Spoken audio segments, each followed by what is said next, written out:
day 4. Getting ready to remove the transmission.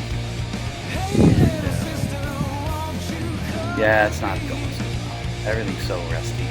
That's okay. I'm patient. I have to be patient with this thing. And the transmission is already sold, and the guy's already given me a deposit, so I have to get it. And anyways, I'm going to take a break right now. I'm just guzzling back some sparkling spring water. And yeah, look at all this rust. Every time I throw a hammer to it, lots more, it just keeps on dropping off. Look at all the rust. I'm actually really surprised that this came apart. Anyways, yeah, you know, it's not so bad. I just take my time with it. Got the starter out. That was cool. But it came out. And so now I am at the point where I'm removing the steering rack.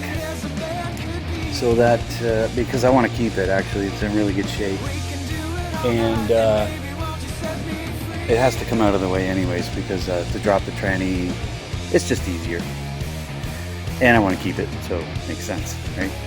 Anyway, so yeah, I got to do that, and then so disconnect the rack, and then the sway bar end link, or the front sway bar, sorry. Get that out of the way, and that's it. I think I have a couple electrical connections to unplug on the top of the tranny, and a few bolts.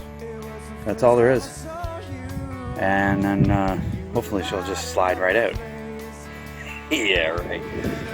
Anyways, looking forward to getting it out so I can get it to Buddy. He is doing a standard conversion to his automatic truck, so I'm providing everything that's involved in that for him, and I wish him luck. This transmission and transfer case worked really well for the amount of times that I actually took it out. But yeah, so the clutch is good in it, so he might as well have that too, because otherwise it's going to the scrapyard. So I'll take that off for him too. And yeah, so that's it for today. I think that's enough work for today, because it's high noon right now, and it's pretty warm out. That's why I'm in the garage. I wish, but I'm working onto the truck today, so it's not so bad. Yeah, anyways, keep you updated on the next procedure, I guess.